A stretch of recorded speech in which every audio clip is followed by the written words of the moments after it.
күн. Бүгін сіздермен осындай әдемі салфетканың тоқылуымен бөліскім келеді. Бұл салфетка бізде октагон краундойле деп аталады. Схемасы жоқ, дегенмен интернеттен іздеп көрсеңіз описаниесі шығады. Ал егер описаниемен тоқи алмайтын болсаңыз, онда сіздерді менімен бірге тоқып көруге шақырамын. Бұл салфетка бар болғаны 23 қатырдан тұрады. Суретте көріп тұрғандарыңыздай, мен бұл салфетканы сиреневый түсін тоқып көрген боладымын. Бүгін сіздермен бірге әртүрлі түстерін қолдана отырып тоқып көрмекшімін. Ендеше бастаймыз. Бізге салфетка тоқу үшін жіп қажет, ырғақ, қайшы және де тоқуға деген ниетіңіз болса болғаны. Ең алдымен 12 үлпілдік шалу тоқып аламыз. Бірінші начальный петля тоқимыз. Одан кейін 12 үлпілдік шалу. 1, 2, 3, 4, 5, 6, 7, 8, 9, 10, 11, 12. Содан соң барлығын шеңберге біріктіреміз.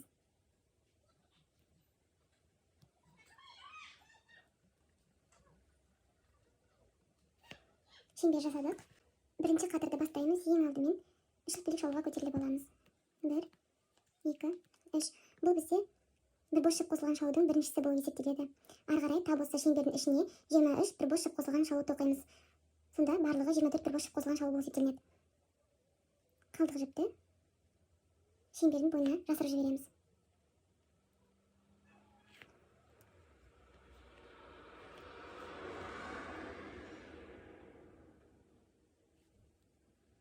Екінші бір жіп ораймыз.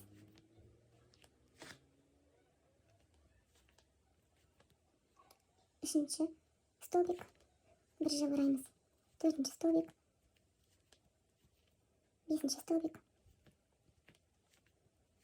алтыншы столбик, жетінші, 8, 9, 10, 11, 12,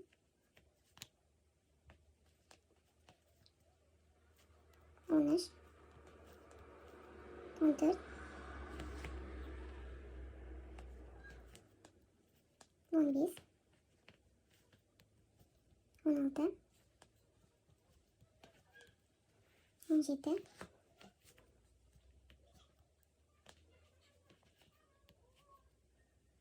18,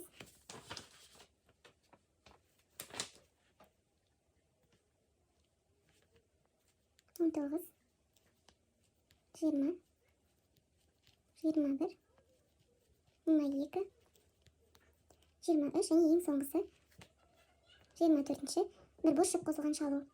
Енді қатарды біріктіреміз.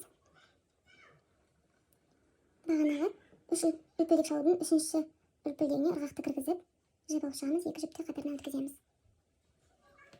Артта қалған жіпті жасырып қиып жіберуге болады. Шеңбердің бойына жасырылды, қалған қалдықты қайшымен қиып жібереміз. Екінші қатарды бастаймыз. Ең алдымен үлпілдек шалу тоқып аламыз. 2 үлпілдек шалу. Одан соң тап осы төмендегі столбиктің ішіне 3 бос жіптен тұратын кластер тоқимыз. Яғни бізде тоқылған 2 үлпілдек шалу бірінші бос жіп, бірінші бір бос жіп қосылған шалудың есебінде жүреді. Тап осы столбиктің, төменгі столбиктің ішіне екінші бір бос жіп қосылған шалу. Соңына дейін тоқымаймыз, бұл бізде кластер. Тағы да бір ораймыз, бір жіп. Тап осы төмендегі столбиктің ішіне бір жіп алып шығып, 2 жіп өткіземіз. Ырғақта 3 жіп қалды. 3 жіптің барлығында бір жіптен өткізіп шығамыз. Бұл бізде бірінші кластер. Ары қарай 5 үлпілдек шалу тоқимыз. 1, 2, 3, 4, 5. Одан соң төмендегі 2 столбикті қалдырамыз. 3-ші столбиктің ішіне 3 бір бос жіп қосылған шалудан тұратын кластер тоқимыз. Бірінші столбик, екінші столбик, тап осы төмендегі столбиктің ішіне үшінші столбикті оқимыз. Ырғақта 4 жіп пайда болды. 4 жіптің барлығында бір жіппен біріктіреміз. Бұл бізде екінші кластер. Ары қарай тағы да 5 үлпілдек шалу. 1, 2, 3, 4, 5. Ортадан 2 столбик қалдырамыз. Үшінші столбиктің ішіне төмендегі тағы да кластер тоқимыз. Екінші, үшінші, барлық 4 жіпті бір жіптен өткіземіз. Осылай қатардың соңына дейін тоқып шығамыз. Екінші қатардың соңына келдік. Қатардың соңында тоқманы бекітеміз. Бірінші кластердің төбесіне ырғақты кіргіземіз, жіп алып шығып, келесі жіптен өткіземіз. Ары қарай үшінші қатарды бастаймыз. Үшінші қатарды бастамас бұрын жіп ауыстырамыз.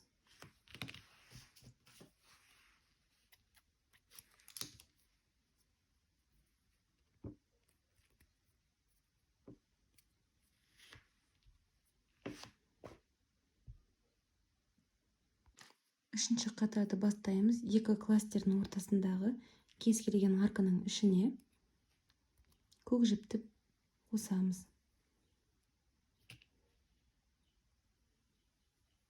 Бірінші кластерға жақында ұнатып,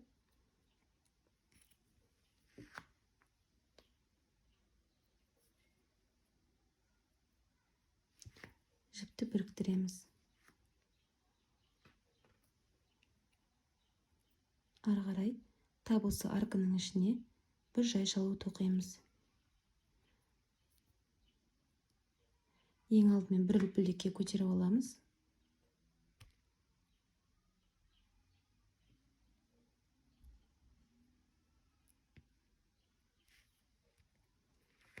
Содан соң жай шалу тоқимыз. Ары қарай 2 үлпілдек шалу тоқимыз. 1, 2. Келесі арканың ішіне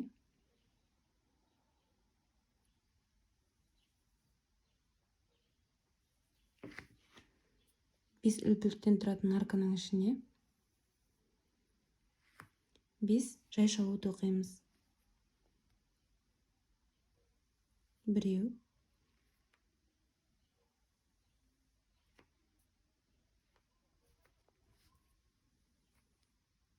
екеу, үшеу,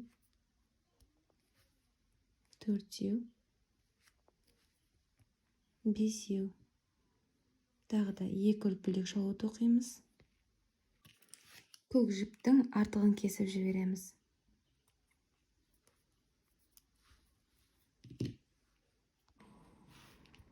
Ары қарай жалғастыра береміз. Келесі 5 үлпілдіктен тұратын арканың ішіне тағы да 5 жай шалу тоқимыз. Жай шалу дегеніміз ешқандай жіп қоспайсыз, жай ғана тоқи береміз. Тағы да 2 үлпілдек шалу. 1, 2. Келесі арканың ішіне тағы да 5 жай шалу тоқимыз. 1, 2, 3, 4, 5-ші жай шалу. Тап осылай қатардың соңына дейін тоқып шығамыз. Үшінші қатардың соңына келдік. Соңында 2 үлпілдек шалу тоқып аламыз. Содан соң банағы ең бірінші аркада біз тек қана бір жай шалу ғана тоқыдық. Енді қалған 4 жай шалуды тоқимыз. Сонымен қатарды бекітеміз. Келесі арканың ішіне 4 жай шалу. 1, 1, 2, 3, 4. Содан соң қатарды бекітеміз. Ең бірінші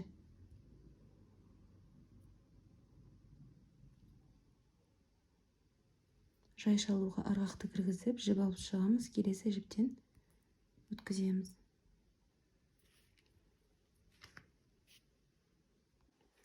Төртінші қатарды бастаймыз. Ең алдымен 2 үлпілдіктен тұратын арканың ішіне ілгері жылжып аламыз. Содан соң кластер тоқимыз. 4 бір бос жіп қосылған шалудан тұратын кластер тоқимыз. Ең алдымен үлпілдік шалу, 2 үлпілдік шалу тоқып аламыз. Тап осы арканың ішіне қалған 3 бір бос жіп қосылған шалу тоқимыз. Бірақ соңына дейін емес, бір-бірден жіп қалдырып отырамыз. Міне бірінші, екіншісін тоқыдық.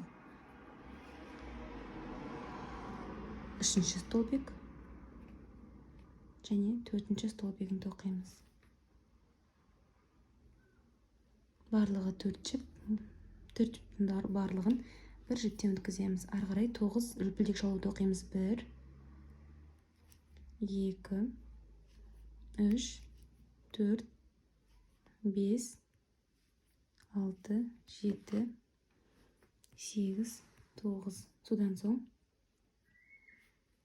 келесі 2 үлпілдіктен тұратын арканың ішіне тағы да 4 бір бос жіп қосылған шалудан тұратын кластер тоқимыз. Бірінші,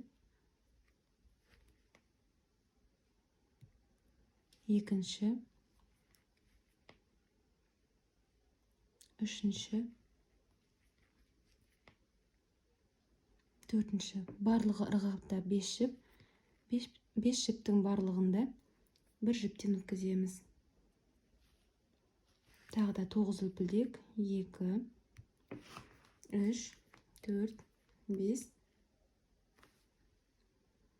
Шешіліп кетті.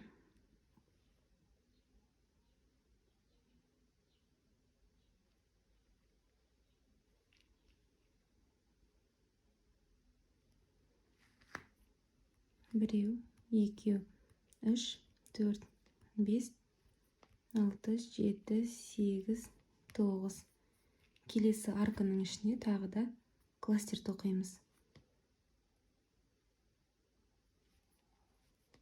Біреу, екеу, үшеу, 4. 4 кластер, барлығын бір жіптен өткіземіз. Тап осылай қатардың соңына дейін тоқып шығамыз. 4-ші қатарды аяқтаймыз. Ең бірінші кластердің төбесіне ырғақты кіргізіп жіп алып шығамыз. Ол жіпті келесі жіптен өткіземіз. Ары қарай 5-ші қатарды бастаймыз. 5-ші қатарда ең алдымен 2 үлпілдік шалуға көтеріліп аламыз.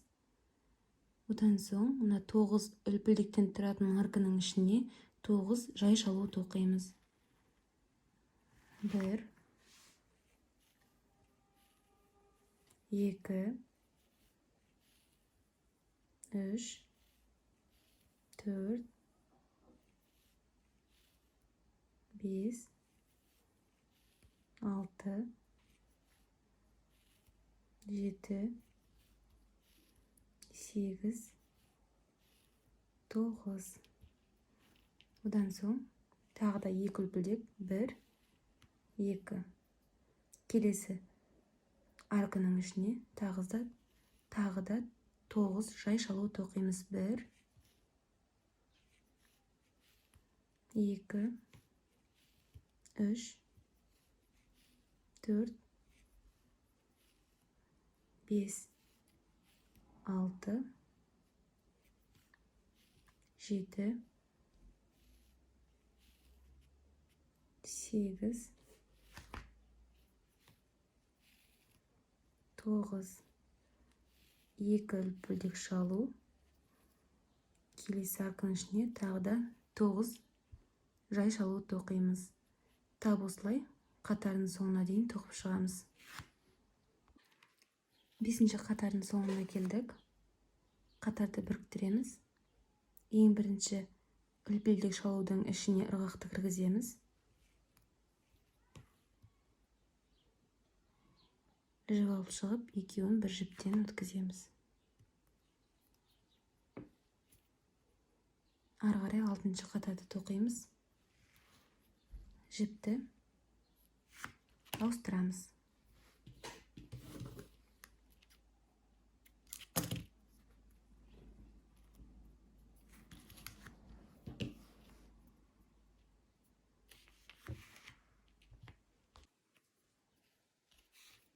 жаңадан жіп қосамыз. 2 үлпілдіктен тұратын арканың ішіне жіп қосамыз.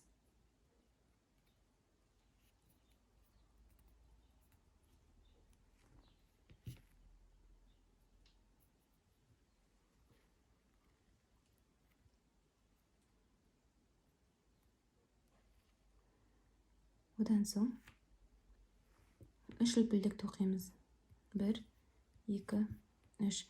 Бұл бізде бірінші бір бос шып қосылған шалудың есебінде жүреді. Ары қарай тағы да 3 үлпілдек арка тоқимыз. Тап осы төмендегі арканың ішіне бір бос шып қосылған шалу тоқимыз. Одан соң келесі 9 төмендегі 9 столбиктің ішіне әрқайсысына бір-бірден бір бос шып қосылған шалу тоқимыз.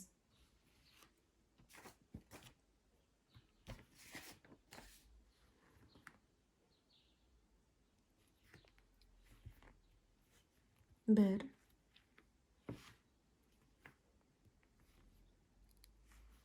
екі,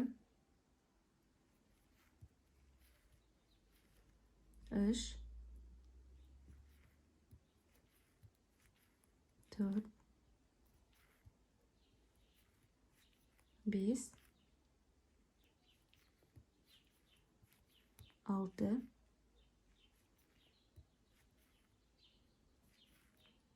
жеті,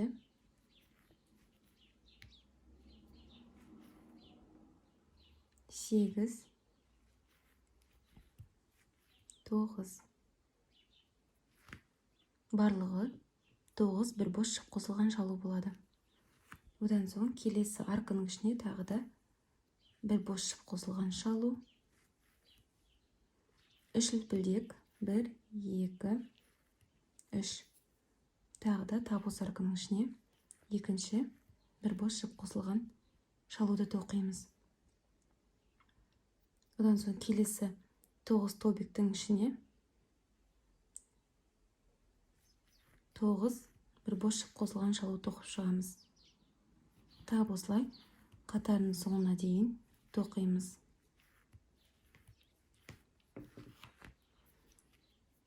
Шеңбер бойынша айналып шығамыз. 6-шы қатардың соңына келдік. Қатарды бекітеміз. 3-ші үлпілдік шалудың, ең бірінші 3-ші үлпілдік шалудың ішіне ырғақты кіргізіп,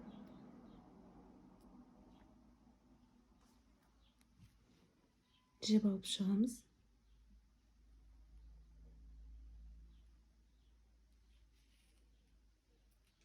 Келесі жіптен өткіземіз. Ары қарай 7-ші қатарды бастаймыз. 7-ші қатарды бастаймыз. Кез келген 3 үлпілдіктен тұратын арканың ортасына ырғақты кіргізіп, жаңадан жіп қосамыз.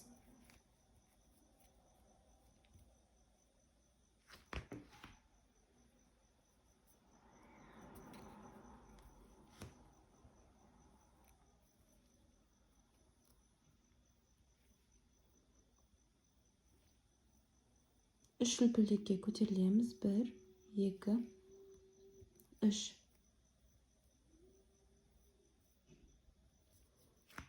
Ары қарай бірінші кластер тоқимыз. Осы арканың ішіне бірінші кластер тоқылады.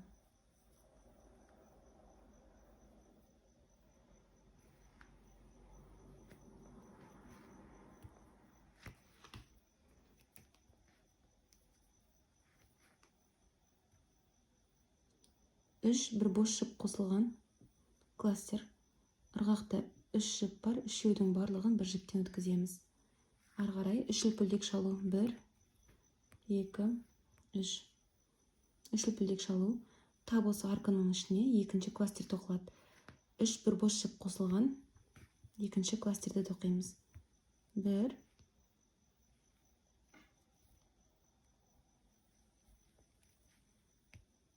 2, 3 ырғақты 4 жіп, төртеудің барлығын бір жіптен өткіземіз. Ары қарай үш үлпілдек шалу тоқимыз. 1 2 3. Ары қарай ортадағы 3 столбикті қалдырамыз. 1 2 3 қалдырамыз. Төртінші столбиктің ішіне бір бос жіп қосылған шалу тоқимыз.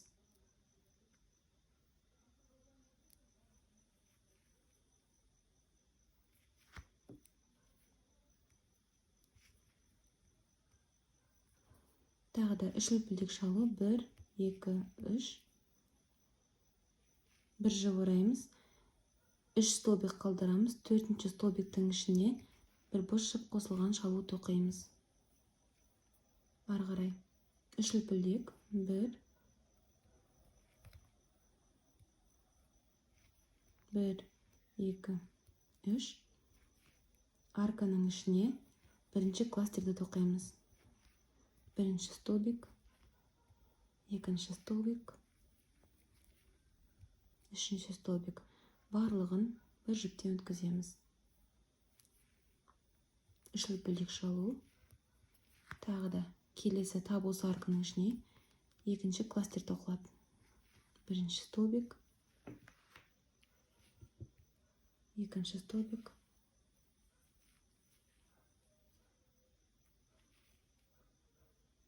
үшінші столбик.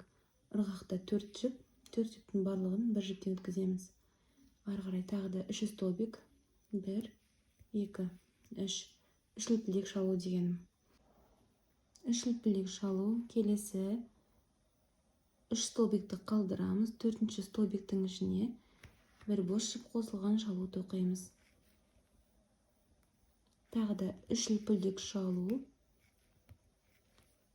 3 столбик қалдырамыз. Төртінші столбиктің ішіне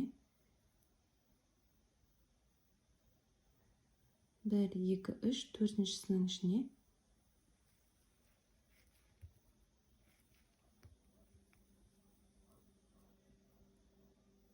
столбик тоқимыз. Осылай қатардың соңына дейін тоқып шығамыз. Жетінші қатардың соңына келдік. Ең соңында 3 үлпілдек шалу тоқып аламыз. Содан соң бастапқы кластердің төбесіне ырғақты кіргізіп, жіп алып шығамыз. Ол жіпті келесі жіптен өткіземіз. Ары қарай 8-ші қатарды бастаймыз. 8-ші қатарда арканың ішіне алдымен ілгері жылжып аламыз.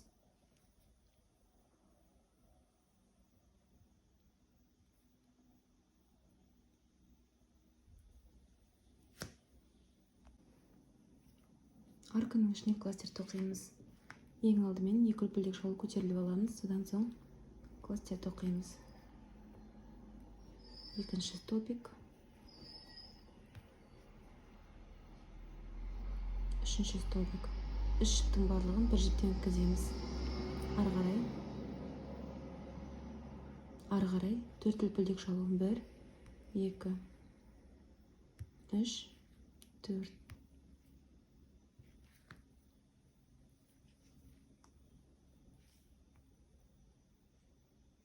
Келесі екінші кластер тоқимыз. Тап осы арканың ішіне екінші кластер. Екінші столбик, үшінші столбик. Ырғақта барлығы 4 жіп, 4 жіптің барлығын бір жіптен өткіземіз. Содан соң 3 үлпілдек шалу. 2 3. Келесі арканың ішіне бір бос жіп қосылған шалу тоқимыз. Ортасына.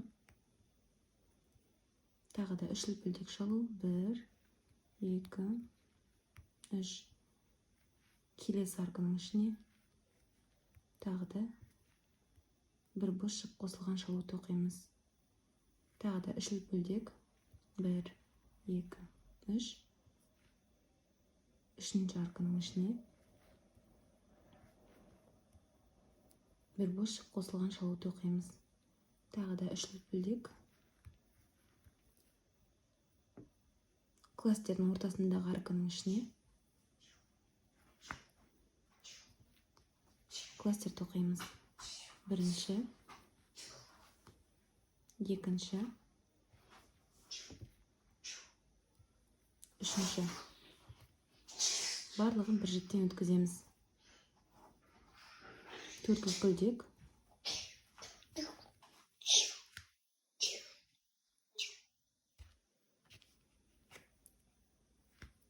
Төрт үлпілдек. Келесі екінші кластерді тоқимыз.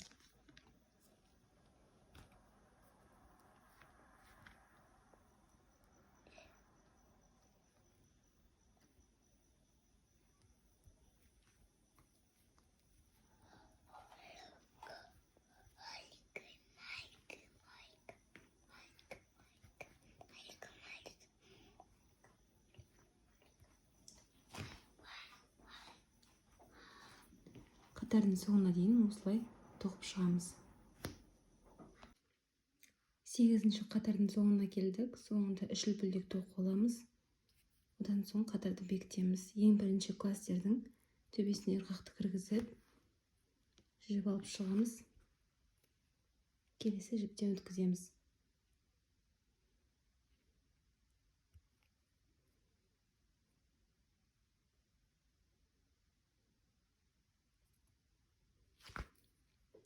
Ары қарай 9-ші қатарды бастаймыз. Ары қарай 9-ші қатарды бастаймыз. Ең алдымен жіпті кесіп алдым. Жаңадан жіп жалғаймыз.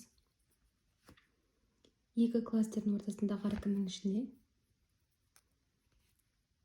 жібімізді жалғаймыз.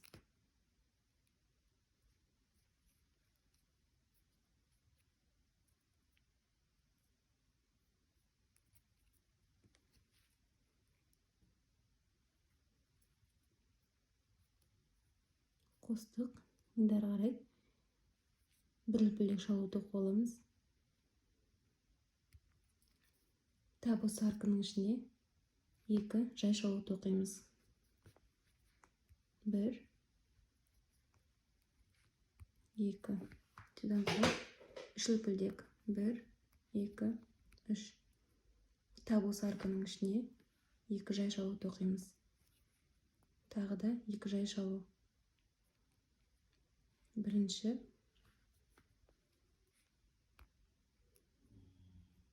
екінші жай шалу. Одан кейін үш үлпілдектен тұратын арканың әрқайсысының ішіне үш жай шалудан тоқып шығамыз.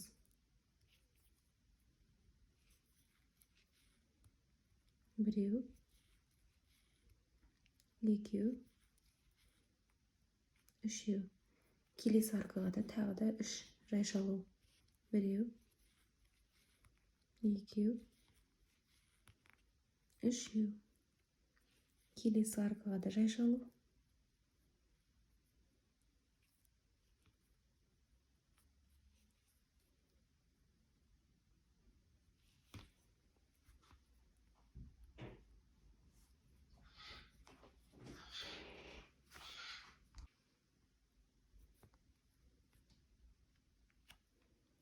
Төртінші аркаға да үш жай шалу тоқимыз.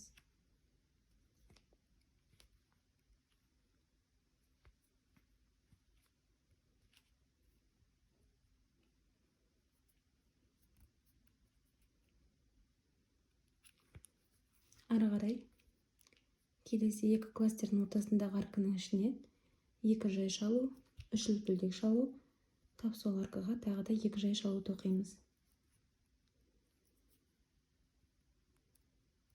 Бірінші жай шалу, екінші жай шалу, үш үлпілдек. Бір, екі, үш. Тап осы аркаға келесі екі жай шалуды тоқимыз. Бір, екі. Ары қарай әрбір үш үлпілдектен тұратын арканың ішіне үш жай шалудан тоқып шығамыз. Тап солай қатардың соңына дейін қайталана береді. 9-ші қатардың соңына келдік. Қатардың соңында үш жай шалу тоқып алдық. Енді ең бірінші жай шалудың ішіне ырғақты кіргізіп, жіп алып шығып қатарды бекітеміз. Ары қарай 10-ші қатарға бастаймыз. ең алдымен үш үлпілдек шалу тоқып аламыз 10-ші қатарда. 1 2 3. Содан соң келесі жай шалудың ішіне бір бос жіп қосылған шалу тоқимыз. Одан кейін келесі үш үлпілдіктен тұратын арканың ішіне ең алдымен бірінші жай шалу тоқимыз. Үш үлпілдек. Тағы да бір бос жіп қосылған шалу тоқимыз.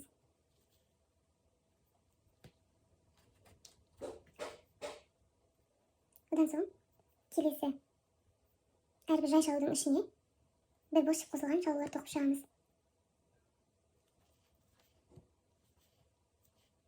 Біреу, екеу. Бізде бұндай жай шалулар 16 жай шалу болу керек. Сол 16 жай шалудың ішіне 16 бір бос жіп қосылған шалу тоқимыз. Екеу тоқыдық. Үшеу, төртеу, бесеу, алтау, жетеу, 8, 9, 10, 11, 12,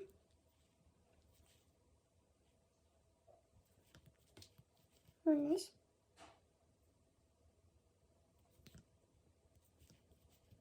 14, 15, 16.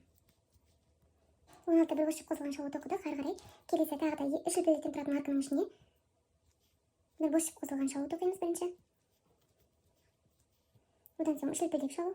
1 2 3. Тағы да тап осы арканың ішіне екінші бір бос жіп қосылған шалуды тоқимыз. Ары қарай тап осылай қайталанады. Мына жердегі үш үлпілдіктен тұратын аркаға дейін бізде 16 жай шалу. Сол 16 жай шалудың ішіне 16 бір бос жіп қосылған шалу тоқып шығамыз. Қатарды соңына дейін аяқтаймыз. 10-ші қатардың соңына келдік. Ең соңында 14 бір бос жіп қосылған шалу тоқимыз. Сол жақтағы 2 бір бос жіп қосылған шалуды қосқанда барлығы 16 бір бос жіп қосылған шалу болады. Енді осыларды біріктіреміз. Ең бірінші тұрған бағанағы үш үлпілдек шалудың үшіншісіне ырғақты кіргізіп, үшінші үлпілдек шалуына ырғақты кіргіземіз, жіп алып шығамыз. Ол жіпті келесі жіптен де өткіземіз. 10-ші қатар аяқталды. Ары қарай 11-ші қатарды бастаймыз. Ең алдымен жіпті кесіп тастадық. Енді жаңадан жіп қосамыз. Кез келген арканың ішіне ырғақты кіргізіп, жаңа жібімізді алып шығамыз.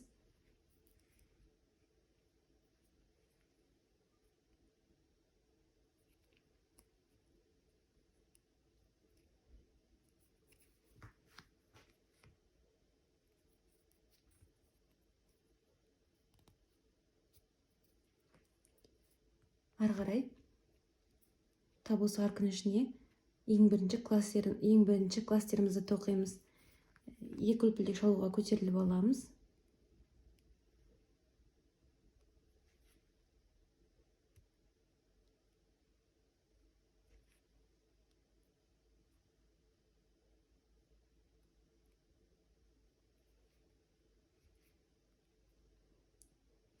Содан соң келесі қалған екі бір бос жіп қосылған шалуды тоқимыз. Соңына дейін тоқымаймыз, бір-бір жіптен қалдырып отырамыз. Арақта үш жіп пайда болды. Үш жіптің барлығын бір жіппен тоқимыз. Одан соң төрт үлпілдек шалу, үшеу, төртеу. Тап осы арканың ішіне екінші кластер тоқимыз. Үш бір бос жіп қосылған кластер. Бір, екі,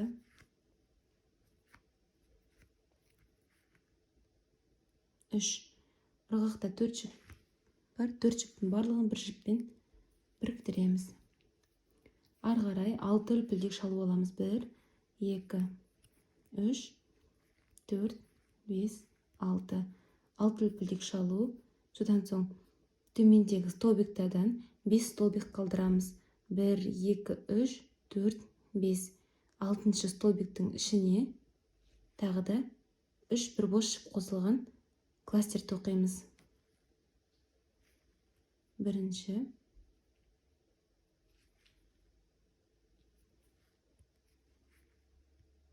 екінші,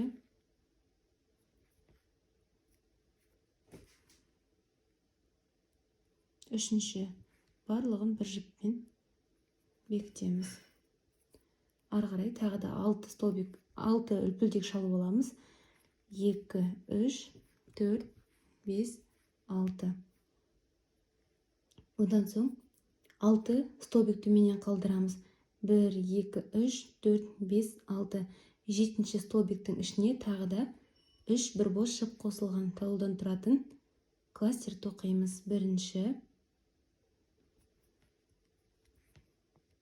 екінші,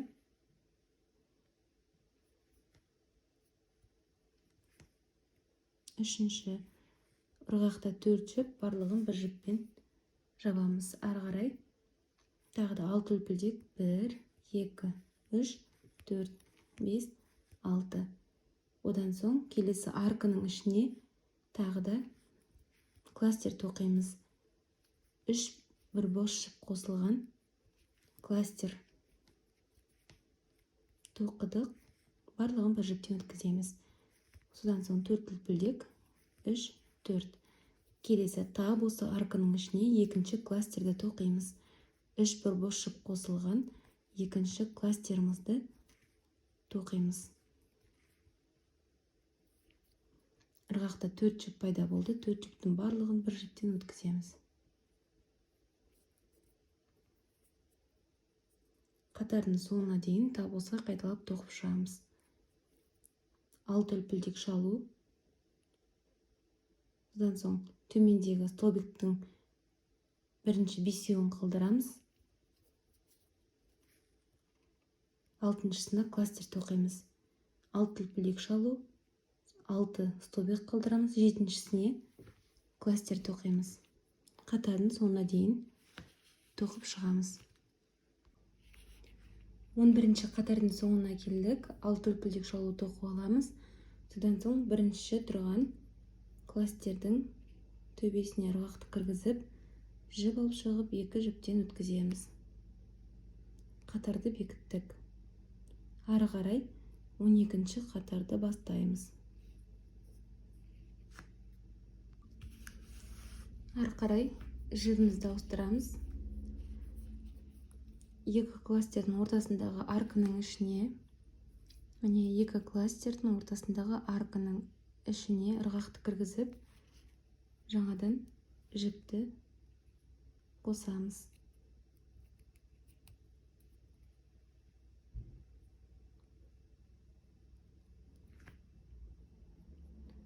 Қосылған жіпті бірінші кластерға жақын орналастырамыз.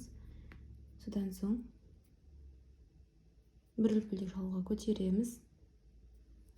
Тап осы аркының ішіне 2 жай шалу тоқимыз. Тоқылған артық жіпті жасырып жібереміз. 2 жай шалу тоқимыз. Содан соң 4 үлпілдек шалу. 3, 4 үлпілдек шалу. Тағы да тап осы аркының ішіне 2 жай шалу тоқимыз.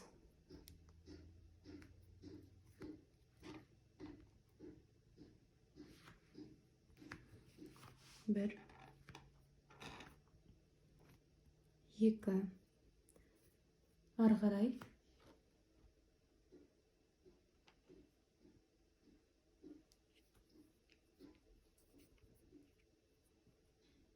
мына жердегі әрбір 6 үлпілдектен тұратын аркының ішіне 1, 2, 3 аркаға 7-7-ден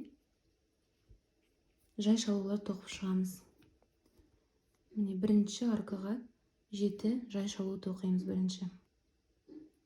1, 2,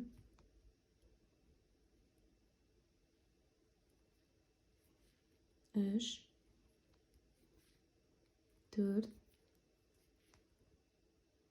5 6 7. Келесі аркаға да 7 жай шалу.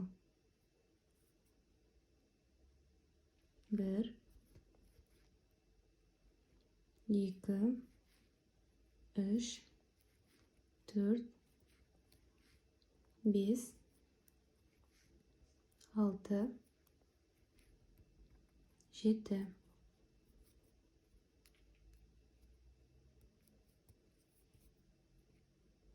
Артық жіпті қиып жібереміз. Келесі үшінші арканың ішіне тағы да 7 жай шалу тоқимыз.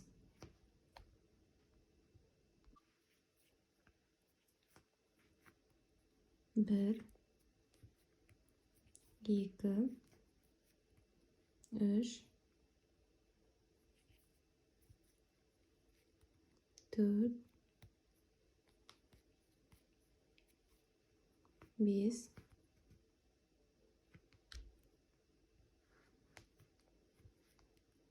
6 7. Ары қарай екі кластердің ортасындағы арканың ішіне 2 жай шалу тоқимыз. 1 2 4 үлпілдек шалу. 3 4. Тағы да тап осы арканың ішіне келесі 2 жай шалуды тоқимыз. Барлығы 4 жай шалу болады. Орталарында 2-2-ден ортасында 4 үлпілдек шалу болады. Осылай қатардың соңына дейін тоқып аламыз. 12-ші қатардың соңына келдік. 7 жай шалу тоқып алдық. Ары қарай қатарды бекітеміз. Ең бірінші жай шалудың ішіне ырғақты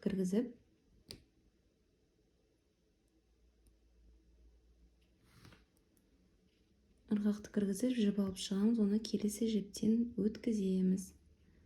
Ары қарай 13-ші қатарды бастаймыз.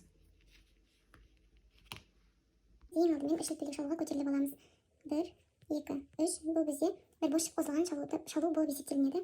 Келесі екінші жай шалудың ішіне бір бос жіп қосылған шалу тоқимыз. Содан соң 4 үлпілдектен тұратын арканың ішіне бір бос жіп қосылған шалу, 3 үлпілдек шалу. Содан соң тағы да тап осы арканың ішіне екінші бір бос жіп қосылған шалуды тоқимыз. Одан кейінгі мына жердегі 25, барлығы 25 болатын жай шалулардың ішіне 25 бір бос жіп қосылған шалу тоқып шығамыз. Ең бірінші 1 2 3 4 5 6 7 8 9 10 11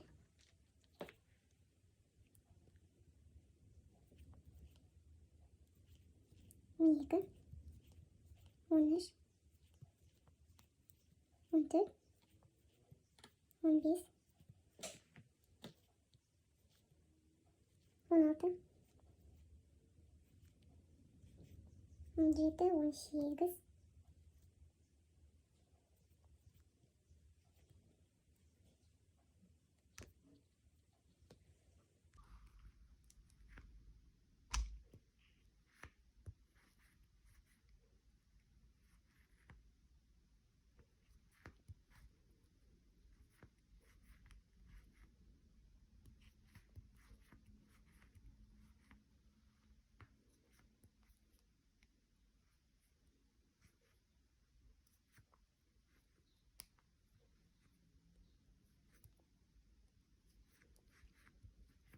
23 24 25. Барлығы 25 бір бос шып қосылған шалуды оқимыз. Ары қарай арканың ішіне тағы да бір бос шып қосылған шалу, 3 үлпілдек, 1, 2, 3. Келесі екінші бір бос шып қосылған шалуды тоқимыз. Тап осылай қатардың соңына дейін тоқып шығамыз. 25 шай шалудың ішіне 25 бір бос шып қосылған шалу тоқимыз. 13-ші қатардың соңына келдік. 23 бір бос шып қосылған шалу тоқып шықтық. Енді мына жақтағы екі бір бос шып қосылған шалуды қосқанда барлығы 25 бір бос шып қосылған шалу болып есептеледі. Қатарды бекітеміз. 3-ші үлпілдек шалудың ішіне ырғақты кіргізіп, жіп алып шығамыз. Оны келесі жіптен өткіземіз. Бұл бізде 13-ші қатардың соңы. Әзірге осы біз сіздермен 10 қатарды тоқып бітірдік. Қалған 10 қатарды келесі бөлімде тоқып бітіретін боламыз.